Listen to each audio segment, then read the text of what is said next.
परिचय। क्या तुम्हें अपने चेहरे पर बढ़ते रोए अच्छे लगेंगे? अरे नहीं, बिल्कुल नहीं। हमारा ये शरीर कैसे तय करता है कि हमारे शरीर पर कितने बाल और अन्य विशेषताएं होनी चाहिए? हमारे शरीर में लक्षण जीनों के कारण दिखाई देते हैं। सही है, किंतु केवल कुछ ही जीन सामने आते हैं और अन्य छिपे रहते हैं। क्यों? कुछ जीन हमारे शरीर की कुछ असंगत विशेषताओं जैसे चेहरे पर बालों की वृद्धि को बाहर आने से रोकने के लिए छिपे रहते हैं। तुम ठीक कह रही हो, किंतु ये कौन तय करता है कि कोई खास जीन दिखाई दे या नहीं? हमें नहीं मालूम। ठीक है, आओ आज हम इस पर चर्चा करें कि हमारे शरीर में जीन नियंत्रित कैसे होते हैं। उद्देश्य। इस पाठ के अंत में आप निम्न करने में सक्षम हो जाएंगे। ससीम केंद्रकों और प्राक केंद्रकों में जीन के नियमन को समझना, लैक प्राचल्यक के क्रियाकलाप को समझना, मानव जीनोम परियोजना के लक्ष्यों और विशेषताओं की पहचान करना, डीएनए फिंगरप्रिंट यानी डीएनए उंगली छापी की अवधारणा को समझना, जीन की अभिव्यक्ति का नियमन। जीन अभिव्यक्ति वह प्रक्रिया है जिससे जीन के किसी क्रियाशील उत्पाद के संश्लेषण में जीन से प्राप्त संकेत का उपयोग किया जाता है। ससीम केंद्रकों में जीन अभिव्यक्ति को विभिन्न स्तरों पर नियमित किया जा सकता है, जैसे अनुलेखन स्तर यानी प्राथमिक अनुलेखन का संगठन, संसाधन स्तर यानी संबंधन का नियमन, mRNA का केंद्रक से कोशिका प्रवण को अभिगमन, और स्थानांतरण स्तर, धनात्मक एवं ऋणात्मक नियमन। अनुलेखन स्तर पर किसी निर्दिष्ट उन्नायक पर आरएनए पॉलीमरेज सहायक प्रोटीनों के साथ आदान प्रदान से नियंत्रित होता है, जिसका आरंभ स्थलों पर इसकी पहचानने की क्षमता पर प्रभाव पड़ता है। इन नियंत्रक प्रोटीनों की अनुक्रमों से अनुक्रिया होती है, जिसे प्रचालक यानी उन्नायक के निकटस्थ कहा जाता है। यह अनुक्रिया निम्नलिखित दोनों हो सकती है: धनात्मक नियमन यानी प्रेरक और ऋणात्मक नियमन यानी दमनकारी। लैक प्रचालेख। प्रचालेख जीनों का समूह जिनका रूप परिवर्तन आमतौर पर किसी महत्वपूर्ण जैव रासायनिक प्रक्रिया के नियमन में साथ साथ होता है। लैक प्रचालेख फ्रैंकवा जैक एवं जाक मोनोड लैक प्रचालेख के प्रथम व्याख्याकार थे। यह जीन समूह है जो दुग्ध शर्करा के उपापचय को नियंत्रित करता है। इसमें दुग्ध शर्करा के संसाधन में लगे 3 जीन शामिल होते हैं। Z जीन ये बीटा ग्लैक्टोसाइडेस के लिए कूटलेखन करता है, जिससे दुग्ध शर्करा का शर्करा एवं ग्लैक्टोज में जल अपघटन होता है। Y जीन यह कोशिका कला के लिए कूटलेखन करता है, जो बीटा ग्लैक्टोसाइडेज के लिए कोशिका की पारगम्यता में वृद्धि करती है। एक जीन यह एसिटिल समूहों को परमीएज में स्थानांतरित करने वाले किसी भी प्राकिण्व के लिए कूटलेखन करता है। इसमें एक नियंत्रक जीन आई जीन होता है, जो लैक प्रचालेख के दमनकारी के लिए कूटलेखन करता है। लैक प्रचालेख का नियमन। दुग्ध शर्करा बीटा ग्लैक्टोसाइडेज के लिए क्रियाधार का कार्य करती है और यह प्रचालेख यानी ओपेरॉन के खुलने और बंद होने को नियंत्रित करती है। दमनकारी प्रोटीन का आई जीन से सतत संश्लेषण होता रहता है। दुग्ध शर्करा के अभाव में दमनकारी प्रोटीन प्रचालक क्षेत्र को बांधता है और आरएनए पॉलीमरेज को प्रचालेख का ध्वन्यात्मक रूप परिवर्तन करने से रोकता है। दुग्ध शर्करा प्रोटीन में संरचनात्मक परिवर्तन करने और इस तरह से इसे निष्क्रिय करने वाले दमनकारी प्रोटीन के साथ अनुक्रिया करती है। परिणाम स्वरूप आरएनए पॉलीमरेज प्रचालक तक पहुंचता है और प्रचालेख का अनुलेखन शुरू करता है। मूल्यांकन। आगे बढ़ने से पहले आइए जानें कि आपने कितना सीखा।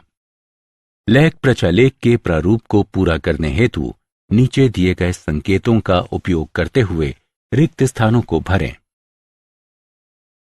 मानव जीनोम परियोजना।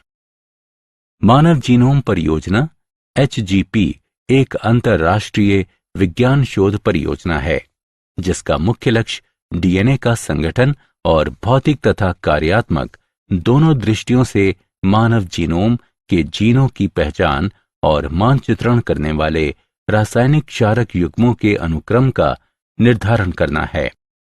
यह वर्ष 1990 में शुरू हुआ और 2003 में पूरा हुआ। मानव जीनोम परियोजना की कार्य पद्धति। मानव जीनोम परियोजना 2 पद्धतियों से पूरी की गई।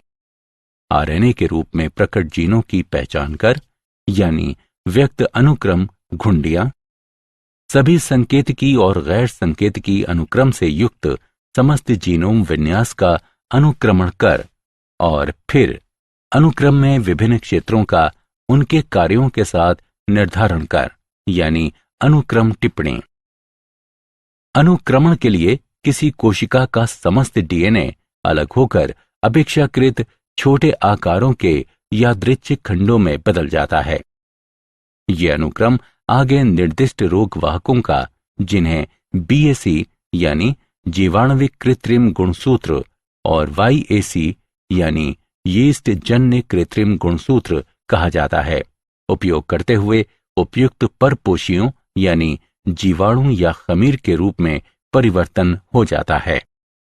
फिर कंप्यूटर आधारित प्रोग्रामों का उपयोग करते हुए इन अनुक्रमों को परस्पर व्यापी खंडों के अनुरूप क्रमबद्ध किया गया। मानव जीनोम परियोजना की मुख्य विशेषताएं। मानव जीनोम में 3164.7 मिलियन न्यूक्लियोटाइड क्षार होते हैं। औसत जीन में 3000 क्षार यानी क्षारक होते हैं।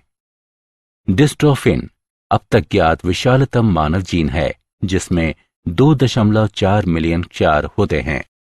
लगभग 99.9% न्यूक्लियोटाइड क्षार सभी लोगों में एक समान होते हैं। लगभग 50% जीनों के कार्य अज्ञात हैं और प्रोटीन के लिए केवल 2% से कम जीनोम का संहिताकरण करते हैं। गुणसूत्र 1 में सर्वाधिक जीन 2968 होते हैं, जबकि गुणसूत्र Y में सबसे कम 231। मानव शरीर में लगभग 1.4 मिलियन स्थान ऐसे हैं जहां एकल न्यूक्लियोटाइड बहुरूपता होती है। डीएनए बहुरूपता। यदि किसी जनसंख्या में वंशागति जन्य उत्परिवर्तन बारंबार होता हो तो इसे डीएनए बहुरूपता कहा जाता है।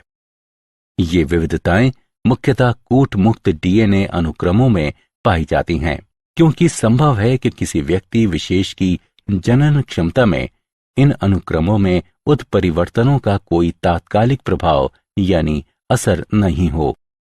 फलस्वरूप ये उत्परिवर्तन पीढ़ी दर पीढ़ी एकत्र होते रहते हैं और परिवर्तनशीलता का क्षार तैयार करते हैं। DNA finger printing. यह एक तकनीक है जिसका उपयोग वैज्ञानिक एक ही प्रजाति के व्यक्तियों के बीच भेद करने हेतु केवल उनके डीएनए नमूनों के क्षार पर करते हैं। डीएनए फिंगर प्रिंटिंग में पुनरावर्ती डीएनए कहलाने वाले विशिष्ट डीएनए में अंतरों की पहचान शामिल होती है। सघनता पादचारी अपकेंद्रण के दौरान जीनोमी डीएनए समूह से अलग अलग शीर्षों के रूप में अलग हो जाते हैं। डीएनए समूह एक मुख्य शिखर का निर्माण करता है और अन्य छोटे शिखरों को सैटेलाइट डीएनए कहा जाता है। सैटेलाइट डीएनए प्रोटीनों के लिए कूटबद्ध नहीं होता, इसमें प्रबल बहुरूपता होती है और ये डीएनए फिंगर प्रिंटिंग का आधार तैयार करता है। डीएनए फिंगर प्रिंटिंग की तकनीक। डीएनए फिंगर प्रिंटिंग तकनीक का विकास एलेक जेफरीज ने किया। इसमें जीन के अलीलों में एक अन्वेषी के रूप में न्यूक्लियोटाइड के एक के बाद एक क्रम में बार बार आने वाले अनुक्रमों यानी variable number of tandem repeats यानी वीएनटीआर का उपयोग किया जाता है। वीएनटीआर एक लघु सैटेलाइट डीएनए है। ये डीएनए का एक लघु अनुक्रम है। विभिन्न प्रतिकृति समूहों में एक के बाद एक क्रम में सज्जित रहता है, जो एक गुणसूत्र से दूसरे गुणसूत्र में भिन्न होती हैं। पुनरावृत्ति समूहों में बहुरूपता बहुत होती है। फलस्वरूप वीएनटीआर का आकारों में 0.1 से 20 केबी तक का अंतर होता है। वीएनटीआर जांच के साथ संकरण के बाद ऑटो रेडियोग्राम से अलग अलग आकारों के कई बंध प्राप्त होते हैं। ये बंध किसी डीएनए विशेष के लिए एक अभिलक्षणिक संरचना प्रस्तुत करते हैं। डीएनए फिंगर प्रिंटिंग तकनीक के चरण। डीएनए फिंगर प्रिंटिंग तकनीक में अन्वेषी के रूप में रेडियो चिन्हित वीएनटीआर का उपयोग करते हुए सघन प्लॉट यानी विशिष्ट डीएनए अणुओं की पहचान की प्रयोगशाला विधि संकरण का उपयोग किया जाता है। इस चरण में शामिल हैं डीएनए का वियोजन, अवरोधी एंडोन्यूक्लियस द्वारा डीएनए का भक्षण, वैद्युत कण संचालन द्वारा डीएनए खंडों का विलगन, डीएनए के विलगित खंडों को संश्लेषित झिल्लियों जैसे नाइट्रोसेलुलोस या नायलॉन में छीलना, चिन्हित वीएनटीआर अन्वेषी के उपयोग से संकरण, संकरित डीएनए खंडों की ऑटो रेडियोग्राफी द्वारा पहचान। क्या आप जानते हैं, एक बहुविध जीन नियमन प्रणाली एक प्रणाली है जो एक ही कोशिका, ऊतक या प्राणी में बहुत से जीनों के एक साथ और मात्रात्मक नियमन की छूट देती है। किसी कोशिका में बाहरी जीनों का नियमन PR11 उन्नायक जैसे प्रेरक उन्नायकों द्वारा हो सकता है। तंबाकू से निकाले गए PR11 उन्नायक को रोगजनक आक्रमण के बाद संवर्गी उपार्जित प्रतिरोधक प्रतिक्रिया यानी सिस्टमैटिक एक्वायर्ड रेसिस्टेंस रिस्पॉन्स में प्रेरित किया जाता है। सारांश। आइए हमने जो कुछ सीखा है उसे संक्षेप में दोहराएं। अनुलेखन का नियमन जीन अभिव्यक्ति के नियमन का पहला चरण है। जीवाणु में लेख प्रचालेख वह प्रचालेख है जो दुग्ध शर्करा के उपापचय हेतु उत्तरदायी जीनों के लिए कूटलेखन करता है। मानव जीन समूह परियोजना एक महापरियोजना थी जिसका लक्ष्य मानव जीन समूह के हर क्षार का अनुक्रमण करना था। छाप डीएनए स्तर पर जीव संख्या के व्यष्टियों में भिन्नताओं का पता लगाने की एक तकनीक है। ये डीएनए अनुक्रमों में बहुरूपता के सिद्धांत पर कार्य करता है।